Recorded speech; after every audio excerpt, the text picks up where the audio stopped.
everyone. This is episode 118 of Noodle Time. Welcome back. Here with me is the playoff mileage tracker, OSG. How's it going, sir? What's going on, man? Chilling. Yeah, ready for the trip this weekend for Dash and Dynamo. Get a little mileage in there. I think you're making the same one, so we'll both get a little mileage trackers going right there. So I'm ready for the weekend.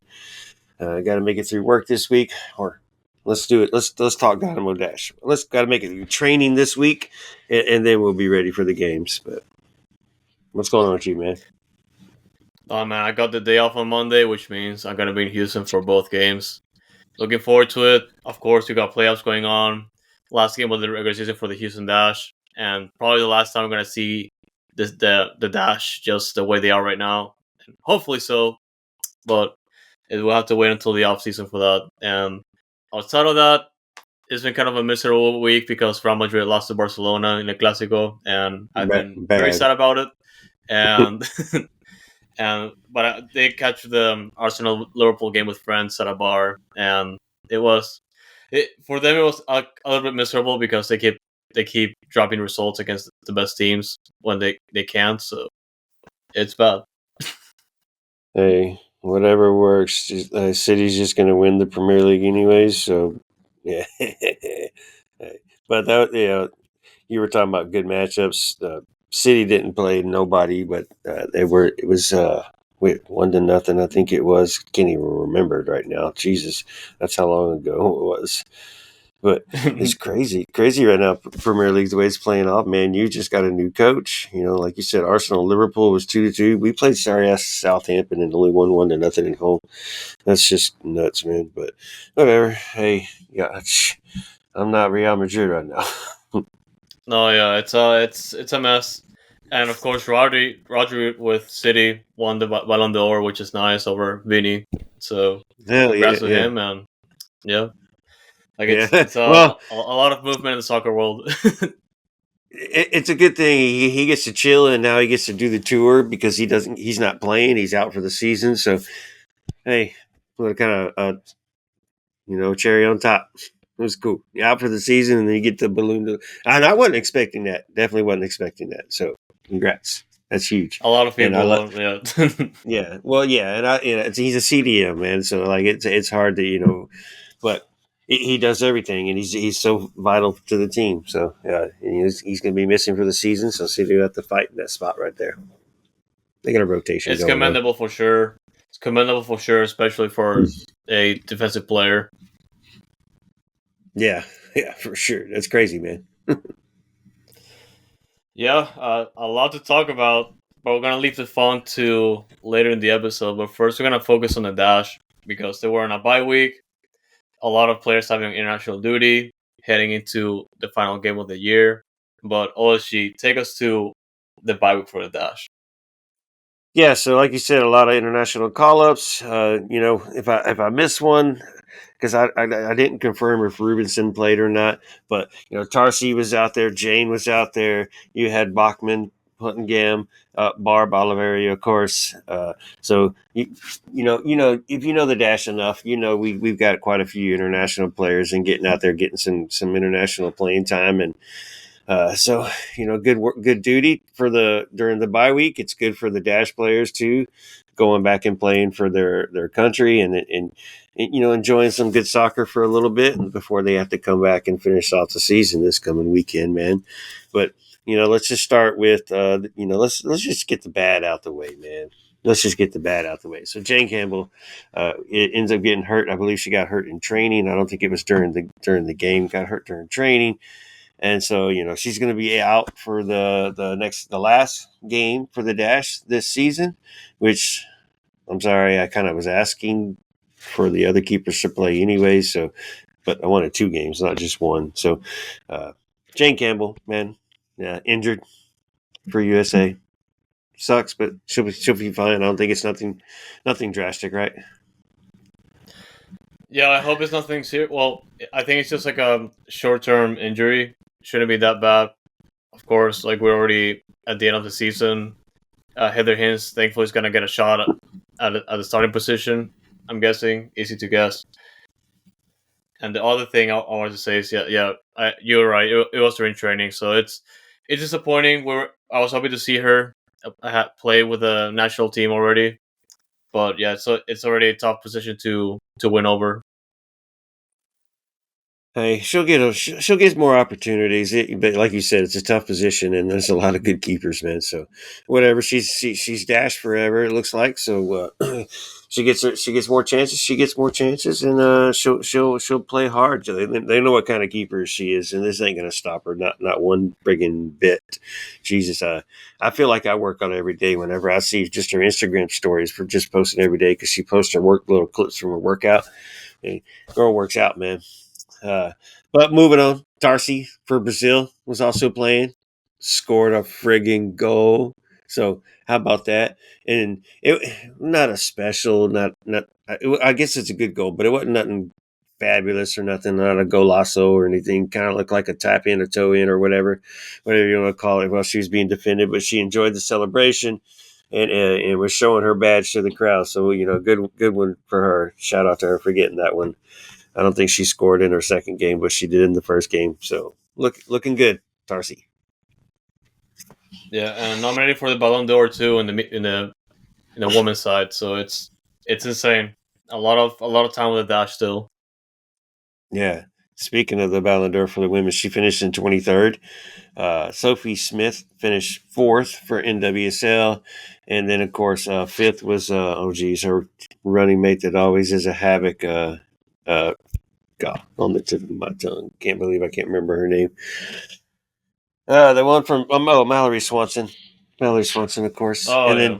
and then Trinity Rodman, number six. So, there were six NWSL players in the top 23. So, shout out to them, and good job. Let's move on to your girl, Barb Oliveri. Had a goal and an assist. I don't think I didn't see what she did today. I don't think she did anything today or yesterday, but she had a goal and an assist in that previous game. So it's good to see her looking good over there during her international duty as well. She can do nothing wrong, man. You got respect her name. That's freaking awesome, man. Hey, so you got Sarah Puntengam. Hey, she playing for both of her in both of her games. She scored a freaking goal in her international duty. So a goal and a goal. So man, I really want to kind of go back and watch those games just to see where she plays. I know what she is. She's a CDM, and I think we're using her in the same manner. I just want to see what she's doing different over there, or how they're using her different to give her these goal opportunities. Because I think she scored 3 goals in the last three international games for them, and then when we get her, we're not scoring goals. Obviously, there's something wrong with the plan, not the players. So I kind of want to get an idea and just see how maybe imply those in questions into to media questions one day, whoever the coach is, if we don't like how the style is. But once again, Yeah. 2 goals, goal in each game. Oh man, a lot of talent. Like I said before, like this offseason is gonna be key, especially on whoever's gonna be coming in as the head coach to take advantage of that. It's gonna be a matter of time. Interesting offseason, man. We keep saying it. And then the last one, Ramona Bachman, she got both her starts and made a milestone 150 international matches. So Yeah. she's looking good over there. If I'm a betting man, I'm going to bet that she is going to be out for the dash game. Of course, it has to be the last one, and she got excused in the last one too. So Yeah. No illness, no injury, just an excuse absence. And then here you go. She's right. probably gonna get it again, even though you just played in 2 international games. Like, come on, girl, you play the last game at home. Fan appreciation, you got to be there. So I'm curious. Well, that's just me being a guest, man. But that's the international duty. Those are the players out there having fun. Like I said, I didn't see if Rubinson got if Sweden was playing as well to get a call up as well, and then if there's anybody else, Mexico, it doesn't sound like played because I didn't see anything about Ordonez or even Sanchez from San Diego. Sure, I would have saw something, but moving on. Dash game this weekend, fan appreciation game on Saturday night, 8:30 friggin' game because of Bay FC decision day as well. We'll see what we can do. They're fighting for their spot still, so blah blah blah. We just want to be party poopers and go out with a bang and have a good game. Even if we lose, just be competitive. But it'd be nice to go out with a bang, man. So, uh, what are you looking forward to this game? Play spoilers. Held Racing Louisville. They're only behind by, well, yeah, 3 points. They still have to win their game. We have to beat BFC, and I believe they have to overcome the goal differential. So it looks like it's pretty much out of the table. But still, I'm just looking forward to win the last game of the year, and of course, ending things on a high note considering the circumstances. So looking forward to it. It's gonna be a blast, and good thing we don't have to go home that night, or we were staying for Dynamo on the following day because that's gonna be a late one, man. 8:30, 10:30 is when the game ends. The Dash players are going to take at least 45 minutes to exit the field, so Yep. it's we have to decide what we want to do, at the end of the game, and just like man, so but hey, it's gonna be late when we get out of there on Saturday night against the Dash. But fan appreciation game, guys. Uh, Tickets are real cheap. If you've been to the Dynamo game, the same food is there as the Dynamo. So get your bus to the stadium. Have fun. It's the last game for the Dash. It's a home game, the last game of the season for the NWSL before they go into the playoffs. So there's no reason for you not to be there unless you're just super duper busy, sitting at home watching CNN or Fox, whichever your pleasure is. Especially now and heading into next week. So it's Mm-hmm. nothing important going on. not not at friggin' all, bro. But hey, man, that's what I got for the Dash. Dash are ready to go. International players will be flying back. Hopefully, taking that little break they can get. They're already incorporated the team, so if you're fit, you're ready to play. Is how I see it. Yeah, with that, man, we're gonna move on to the Dynamo, and first we're gonna get into the news from the week. And the big news, before game one of the first round of playoffs for the Dynamo is like Coco was picked as the Concacaf Men's Player of the Year, and it's pretty good. That's pretty good. Like he's been a beast with Panama. Of course, like Mm-hmm. in tournament play, we've been seeing over and over. There's been a few issues there and there, which we're gonna get into later, but it's Hmm. it's Coco, man. Like he's a beast, he's a baller, and it's just insane. Hey, it's well deserved, and then right now you look at USA, they're like they have no players that are just like standouts. You have Pulisic, of course, but what is he doing with USA? So he doesn't deserve the award. Mexico is just in shambles. They don't have anybody standing out. Canada doesn't have anybody that's just kind of they have Davies or whoever, but he's not. He probably came in second or whatever, but I don't know if Jonathan he had the David, top. yeah. Yeah, Jonathan Davies. He probably came in second or whatever. But so Coco had a consistent international calendar year and just made the best of it whenever he was in the Gold Cup, and then the most recent tournament that they played in, where he still was a big factor, and of course, the red card, but whatever. So Mm-hmm. he's good at playing good soccer. He's good at doing red cards, but it's deserved. I think it was deserved winning the Concacaf award. So, there's not like, oh wow, somebody else should have won it.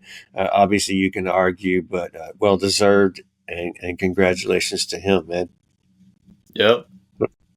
I don't know what No, prestige is congrats, going to get and him. yeah, I hope that pumps his value up because there's a few things that happen that may affect that.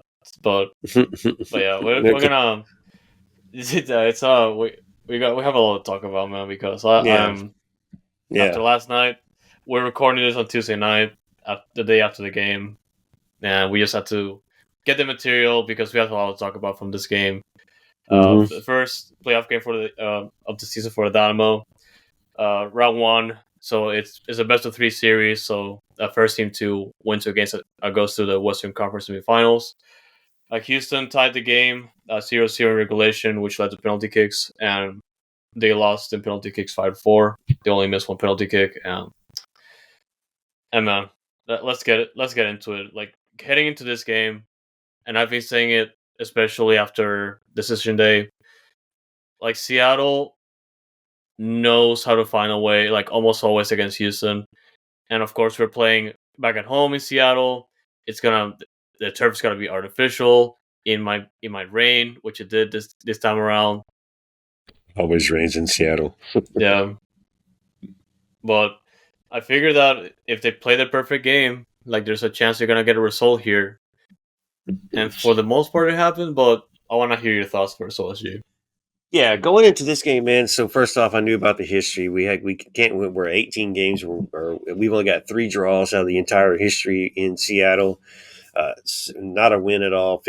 15 losses. So it's just the history lingers there. So you already have that. You just lost there a month ago, 1-0. Even though you played well enough where you could have won that game. So I know you're going on the road, but this year you've been a good road team, setting the season record for most wins. So, what team are you going to get on the road is just the biggest question that I have to that I was asking before the game started. Obviously, the lineup's not going to change ever. So, as long as the 11 players are healthy, that's what you're going to expect. You'd be surprised if there's a rotation somewhere in there, and then you adjust. Red cards or whatever, or injuries. Who's going to play in that position too. Very predictable. But coming to this game, I was kind of just hoping for a tie. You know, Not going to be a surprise with how anything goes except for a blowout from either side. I was expecting a very good game. Somebody's going to win 2-1, 1-0. You know, that's how it goes. It's kind of a repeat game from the last time. 30,000 fans, like you said, rain. So it did make people hide on the concourse and made some of the seats look empty, but it did affect the game a little bit, but not too much. They're used to playing in the rain. Ball slides on the turf too, so they're used to that. But that was, I expected a tie going into the game, and then we have to go to I penalty mean, kicks, and then that's when we lose. yeah, and obviously the draw for me was the most realistic expectation for this game, and also considering, like you said, road form, like our best form in our history, which is still crazy to say, but it's true. Like we have a shot here, and of course, like the other thing to note is that best besties are back with Franco Escobar back from suspension, which is good for them. But first half, man, I'm just gonna tell you right now, the first 25 minutes was just miserable. Like like Seattle were just ready to score that first goal immediately, and it was pretty evident that at any moment they could just get it in if Houston just messed up with the pass, or they were just able to get the breakthrough somehow.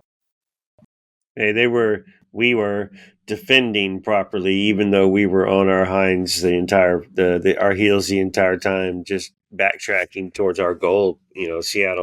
Seattle pushing. You're not gaining much possession. When you do gain possession, you're going nowhere with it, and you're not getting forward quick enough. So then you're outnumbered.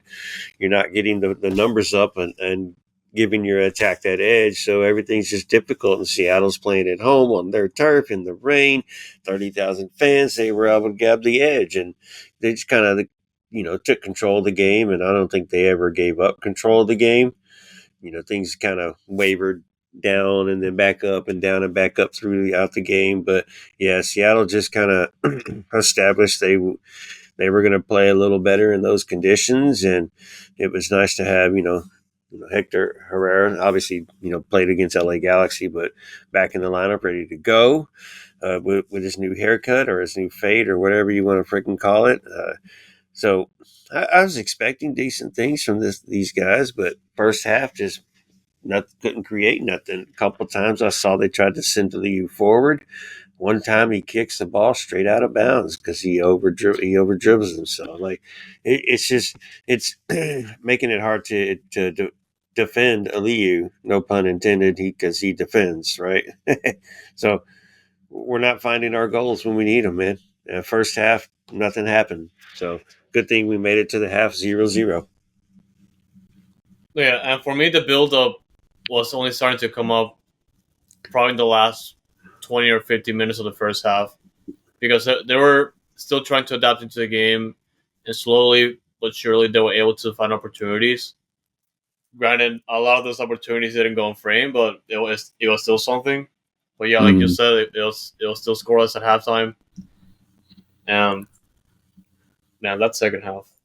Oh yeah. Well, I mean, you might as well jump right into the second half because I mean, at the beginning of the second half, there was a couple more opportunities. Seattle right off the bat again, so you're like, okay, it usually takes a couple minutes to realize, if there's going to be a natural change from the first half, and it did not look like a natural change because the universe wants to play games with teams all the time. Like first half they could look like shit, and then second half they play like friggin' Man City, and you're like, what the heck?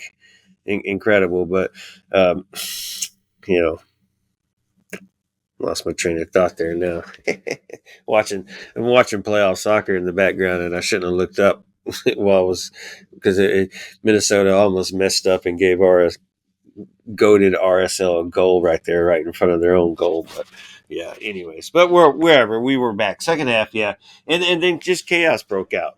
You know, it's Yeah. crazy. So second half, Saint SSDD. What did we? What did we?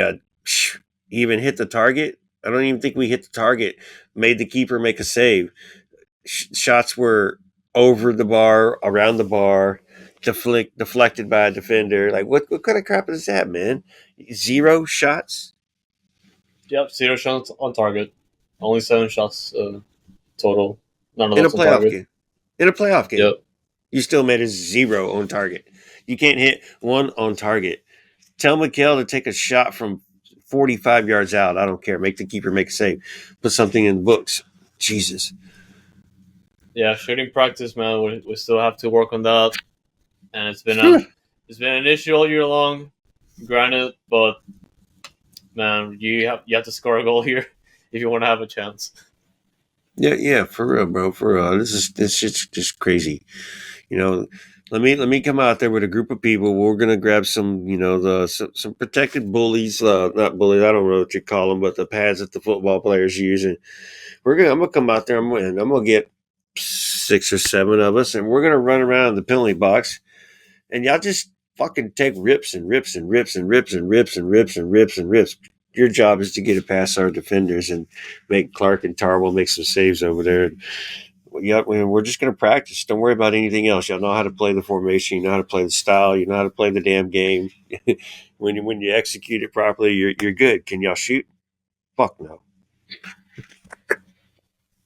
Yeah, and offensively, it was only gonna get worse for the Dynamo because of the red card, man. It's time to talk about the red card, Wow. man. How, I think yeah. I think we should show the clip first, just so Okay. people can just get acclimated, or like Yeah. the Yeah. first two angles, Yeah. because we have a lot to say. Yeah. So guys, we do have a clip.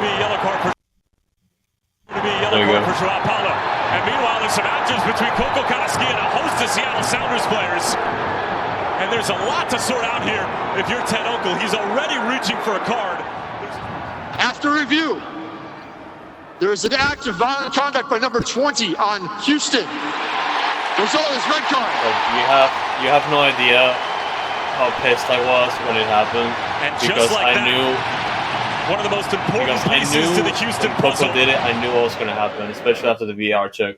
And I'm going to show a Yeah. second angle right now because like Yeah. it's Yeah. You see him swing his hand right there and touch his face. okay. Sorry. Little add in right there. No, I mean you're not wrong. You're right. You're right. Like just when it happened, because the foul happened and everyone was getting sorted. I was like, okay, whatever. And they started the fight, and I saw Coco over there, and I was like, oh, yep, well, here we go, liability. And when I saw the replay, putting his hands on the player, I was like, he's gonna get sent off. We're gonna play with 10. We're gonna be in disadvantage again because Coco, like, it's for some reason Coco is putting himself in this position, and I get it that as a player, when you're in the heat of the moment, when players are around you and pushing you, it's pretty difficult to control yourself.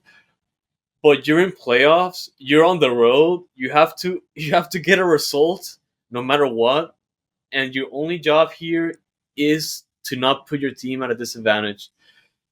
And when it happened, I was like, okay, this is the second time I see you this year doing it, and it seems like nothing has changed. Like you have to consider that you're putting your team in danger, like in the middle of the game, and it's just extremely disappointing. I was extremely upset after that, and I was expecting us to just throw away the result here, and it's just an absolute mess. And the people that I've seen on social media, I some of the comments, like it was soft. And look, and I'm gonna say, because I thought he got his hands on his face, like even if it was a finger, it was a red card. But apparently, from what I've seen on Twitter, that after the VR check, I believe the red card was given because of the kick. Either way, don't don't hit a player in the face. Don't kick a player while they're down. Don't. You're putting your team in this position, man. Like Coco's becoming a liability, and I hate to say it because he's amazing, an insane bowler, but no, you can't do this. Yeah, you're missing an important game at home, and the next game you get to play is back in Seattle at the same stadium if you make it to past the second game.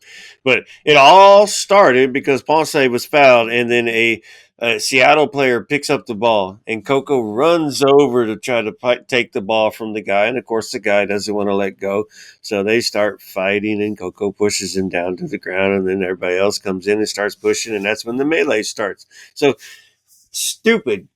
Coco, stupid. Like, all right, you're fighting for the friggin' ball for a quick restart. Like, like grab the ball, try to grab the ball. The referee sees you, and then let go and like make the guy give up the ball, or he gets a yellow card or whatever. But no, you kept going. You started pushing. Everybody's gonna start faking it and crying and act like they got hit and all this. Well, no, it started a melee, and you did a kick, then you did a punch or a swing of the hand. So either one you got. We saw them both. They're on replay right there. So I hope you were proud of it. Way to go, Coco. You get to miss a home game when you're needed. So you got so the fans on your side. Yeah, guaranteed he's gonna miss the game 2. And if we move on, there's a chance he's gonna be suspended for an additional game if Pro is okay with it. So again, you're putting yourself in this position when you're gonna miss a game. You could potentially miss an additional game, depending on the severity of the situation. So like, no, don't. It's not worth it. Don't do it. Come on. You're giving up. It's the second time it happens this year, man. Like it's like national team, Dynamo, and not just this game or like the record, but also you could see him, like the issue with the temper just getting the best of him sometimes, and it's just annoying. Like he shouldn't be like this. He has to be better. Yeah, he's got to put team first and his little attitude second, and he's got to be a father figure for his kids too, and then for the fans. And remember that, man. Like, come on, this is the playoffs, dude. That could have been your last play of the season, your very last play of the season.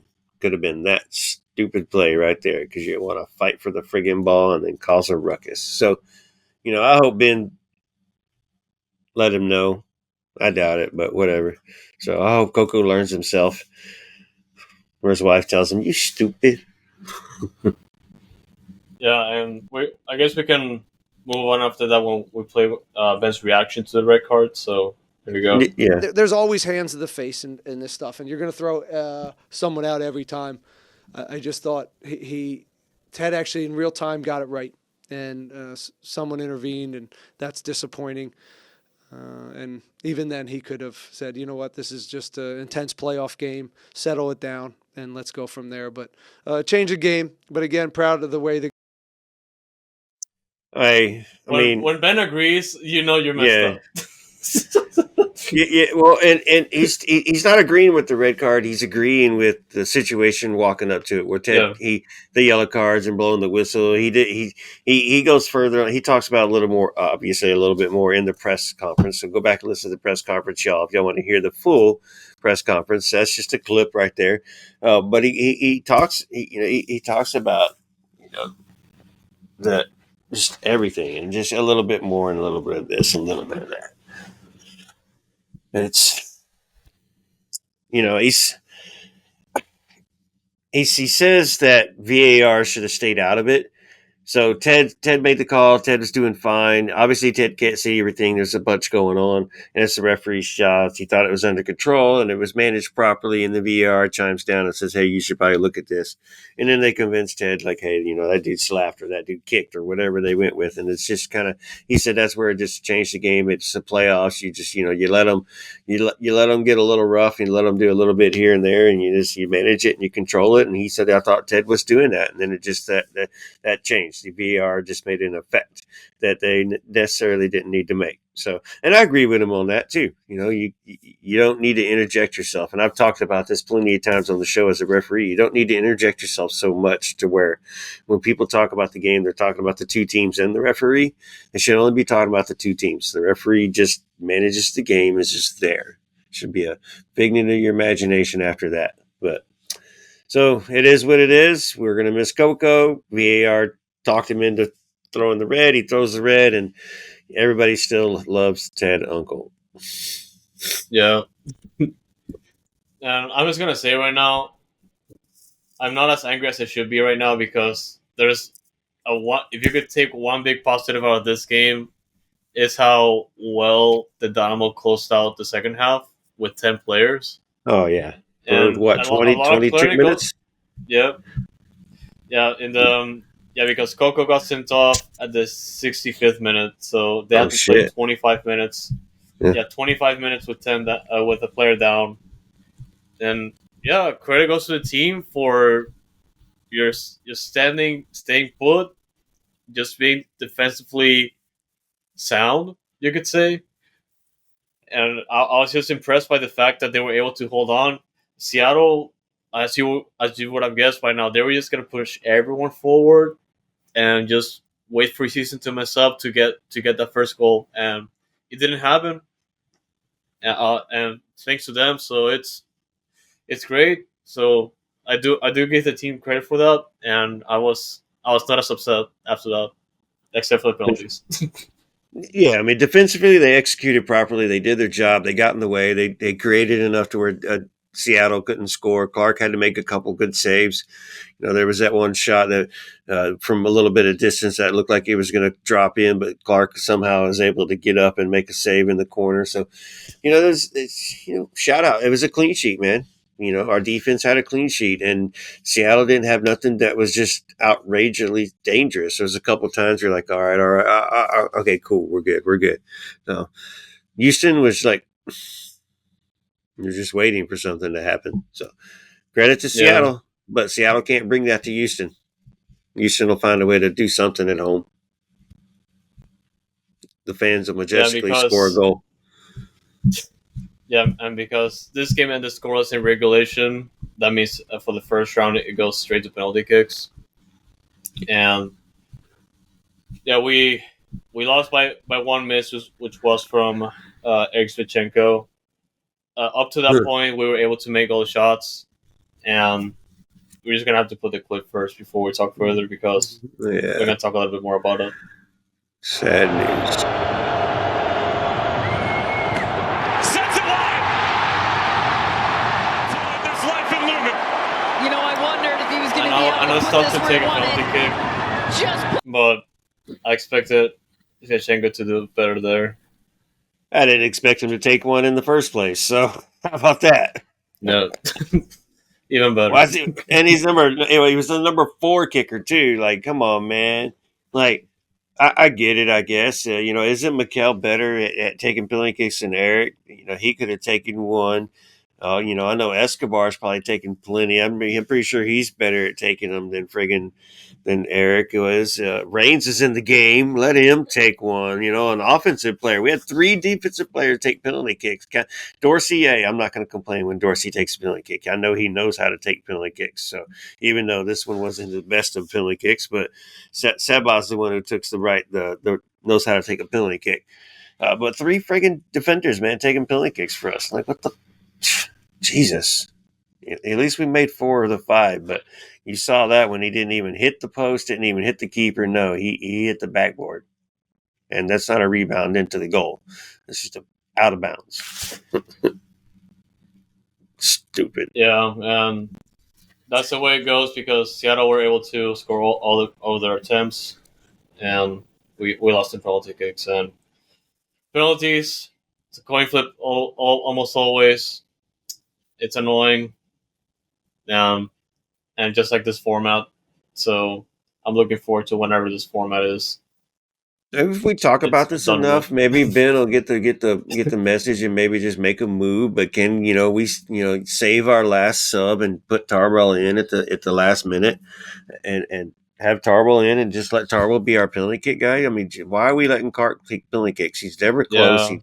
If he makes a save, he's going to be lucky. Sometimes he looks like he guesses, but then he waits too long that he's chosen what side he's going to go, but he doesn't react. He waits for the ball and then reacts. So when he's wrong, he's just standing there looking stupid, and that's what half of Clark's penalty kicks are. So it's stupid. But maybe if we talk about it enough, Ben will make the change and trust Tarbell more on. I know Ben's like, you haven't even seen Tarbell enough this year. All right, I don't know. I've got enough video. Blah blah. I don't know how he's been performing at practice. You're right, Ben.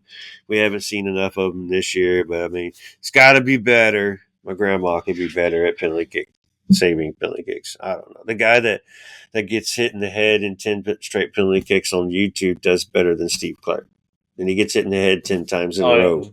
Has a concussion by the end of the video. Steve Clark doesn't make a save. Sorry, bro. I didn't mean to give you all that hate, Clark. But hey, yeah, I want to see Tarbell back at some point. You're right, though. We haven't seen him play a lot, but I'm sure Tarbell can make Steve work if he wants to get better. Because a lot of people, whenever it comes to penalty kicks now, they're very skeptical about Steve Clark. So, but yeah. Hey, that's the hardest way because penalty kickers go up and try to make the keeper move first, and then they take their shot. So and then these guys got to come up, and Clark is like, "I'm going to wait until you shoot to move." And so just if Clark, just go take the penalty kick and hit a corner. Just hit a corner. You're going to make it. Don't worry about it. But if you take a crappy one and just hit it right to the center a little bit in the same direction he dives, you messed up. But that's your fault. But just hit it. But enough with the penalty kicks, man. They suck. They win the first game. They come back home to Seattle. I kind of want to hear. I want to hear Ben's. I want to hear Ben's thoughts right here on. Yeah. I was gonna mention that there were some silver linings for this game. Like I said before, the team stood up very well, but there's a few takeaways we could take, especially from Ben Olsen after the game. Mm-hmm. And I'm really proud of the performance overall. It wasn't our best performance on the ball. Again, it seemed like we struggled at times with. Hold on. What is he proud of? 0 shots. 0 shots. Defensively played well. Executed correctly. Offensively did nothing correct. Did nothing proper. Didn't 0. Only 7 shots created, and they were not on target. So 0, bro. What are you proud of? Come on, man. Ben, now you're just BSing. Right. I mean, I'm sure he was going to mention something about just being one player down. That was going to put him at a disadvantage. But I do agree with what you said. You can be proud about your team defensively, but what if Seattle got 1 goal at the second half? Like it was going to change things, and he's going to be forced to get a goal somehow. And in that particular situation, like we said before, 0 shots on target. It didn't look like there wasn't any build-up at all, or just trying to set up the counter. But yeah, like you're right. It's There's a few things you can be proud of, but some things you still have to work on. 100%, man. You gotta fix that crap. And Ben, I know you're BSing, but yeah, differentiate the two and be rough, be tough on the friggin' offense, man. Be tough on the offense. Proud of the defense, tough on the offense. That's all them players play both. They both play offense, they both play defense. So some can be proud of themselves, but they can be mad at themselves too. So if you're the forward, you're gonna be more mad than you are as a defender who's proud of his clean sheet. So. But you're right. Again, go reference the press conference if you want to hear Ben. He did talk about the silver linings that you mentioned. So that video was reference to bullshit is what I was calling. So I didn't put any of the other videos into this. Go listen to the press conference. But he does talk about the positives and some things that we can use to when we come back home to play Seattle again. So they get Vargas back off their red card suspension, and we lose a midfielder back in on a red card suspension. So what a coinky-dink, but Seattle's coming here. Last time this game was 2-2 when they played here. What a crazy freaking game. So you don't know what you're going to get, man. You don't know what you're going to get. So if Houston can find a way to create, Seattle always does create. This could be another 2-2 game, and we're going back to penalty kicks. And then I'm just might as well just start heading down to the press box. I mean, to the press conference room, and just get ready for the pressure because it's going to be depressing. Yeah. Yeah, it's gonna be another game against Seattle, and I was gonna say it again. They're gonna find a way to annoy Houston and make them pay. The Dynamo, without Coco, they have to find a way to get on the board early and put the game away. Because Seattle's just gonna, like, even when they're down, they're gonna try to stretch out Houston, and they're gonna be looking for those individual mistakes. So I just hope they're ready for that. We do have So with real quick before Archer. Yeah, you segue, so with Coco missing, then there's only two people that can play it, Seba, and it's going to be Blessing. But obviously Ben is going to start Seba in that position and play for Coco, which is fine and which is great. Blessing will come off the bench later. Speaking of Blessing, he is fine. He's not injured. That was just a straight up tactical sub to get Daniel Stairs in the game as a defender to keep the clean sheet, and then Daniel Stairs can take penalty kicks. So. Ben did say he apologized to Blessing, or he apologizes to Blessing, and for doing that to a player, getting on to play 15 minutes, being subbed on and then subbed off like that. So, so I expect Seba to play in Coco's position. So Seba, Bassi on the field at the same time, Aliyu over there on the left wing. I like when Seba and Bassi are on the field at the same time. So let's see if we can create a little creativity right there. And I'm expecting a Seba banger. A Seba I hope banger. so too. Everyone Yeah. hopes. Everyone hopes Yeah. for that. Yeah. And Yeah. for what it's worth, I'm hoping Brad Smith is gonna be back for bench because he was missing in the first game because of injury. So hopefully he's back.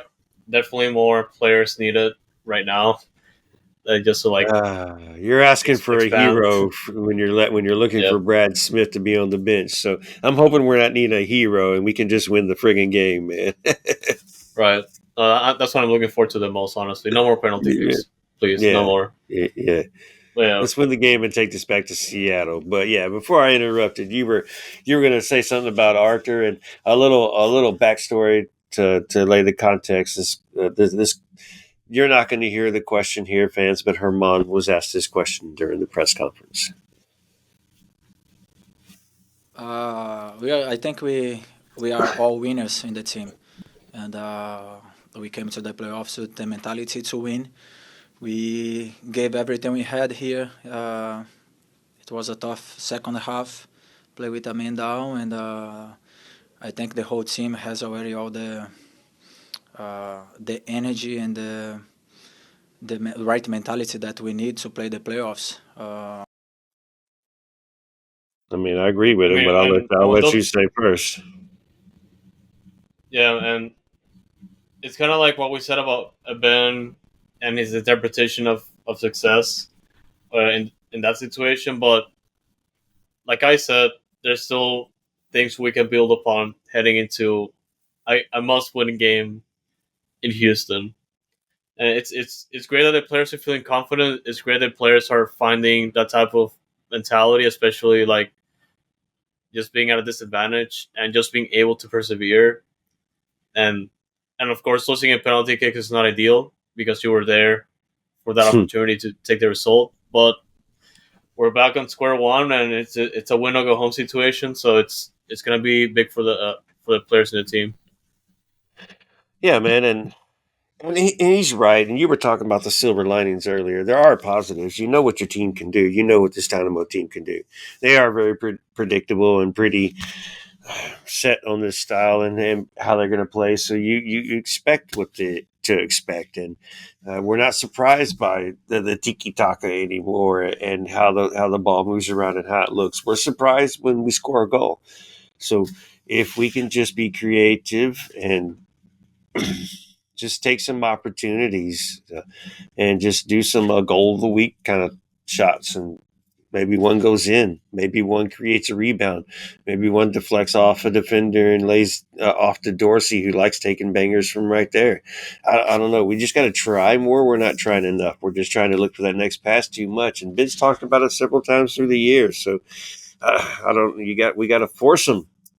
Shoot. Quit looking for that extra pass, or Ben's got to call out like segments during the game where like they go rapid fire. So like, hey, we're chilling, we're relaxing, we're looking for that extra lane. All right, minute mark 25 to 30. Look, he says something on the sideline. The team knows, okay, let's play a little more aggressive for the next 5 to 6, 7 minutes. And they, you see some extra chances coming out, some shots that probably outside the box they wouldn't have taken the first 25 minutes. So I don't know, something, man. You got to be creative. You can't just rely on what you're building. We're always gonna look for that perfect pass, man, no matter what. So it's we just gotta shoot more, man. We just gotta shoot more. We just gotta get it, especially on frame more, because we are like after we got Ponce in, we've been shooting a little bit more. But come on, man, let's get it on frame. And let's go forward, Bossy. Go forward. Yeah. All passes go forward, Bossy.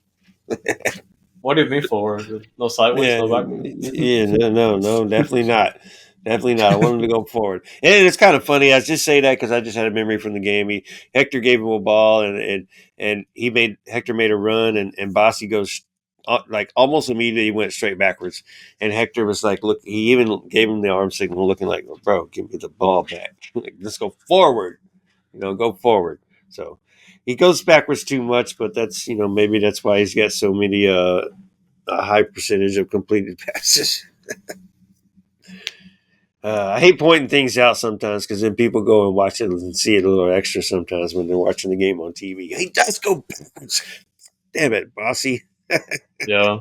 Kind of like Ali do, but yeah. Yeah, Ali, offsides. Offside. yeah. I'm tight. But whatever, man. I digress. I got nothing else, bro. I look forward to seeing you this weekend. I'm sure we'll see everybody on Sunday at the game, 5:30 for Saturday against Seattle. So it'll be a little weird for the game time, but hey, perfect for me because by the time we're done with all our work, I get to drive home. So I could be leaving the stadium by 9 o'clock, maybe getting home by midnight. Going because I'll probably go to work the next day anyway. So yeah, so we'll have a double header. Than arriving. Yeah, that's better than arriving at 2 a.m. on Monday. So it's great. Oh yeah, definitely. Well, I would have taken a day off for that one. That's for damn sure. But because it's 5:30, I could probably just make it and just not have to worry about having to take a day off. I like saving my PTO, y'all, for when I need it, not just fucking taking a day off just because. Sorry. Oh yeah, save it for MLS Cup now. Yeah, for real. So boom, ready to go. Yeah. No, yeah, guys, big weekend ahead. Go to the Dash game on Saturday. Of course, go to the Dynamo game on Sunday. Could be the last time we see soccer at Shell Stadium, depending on things go. But sorry weekend. Must win for the Dynamo. Must win to take it to Game 3. Let's go, man. Got to get there. Yeah, those car flex are amazing now. But yeah, that would be embarrassing. Yeah. Embarrassing if we did the double this weekend. So let's go. Yeah. No, yeah, guys, and as always, we do appreciate your support.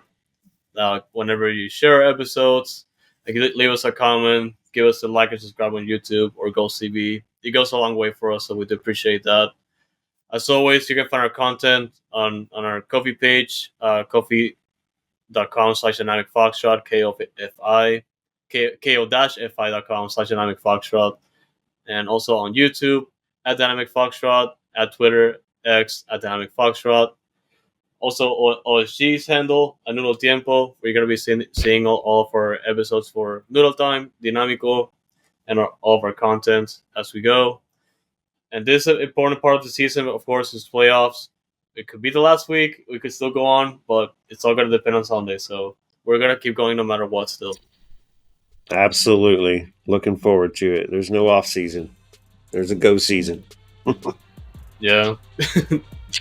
Well, yeah, guys. As always, thank you so much for tuning in and staying real, y'all. H is up.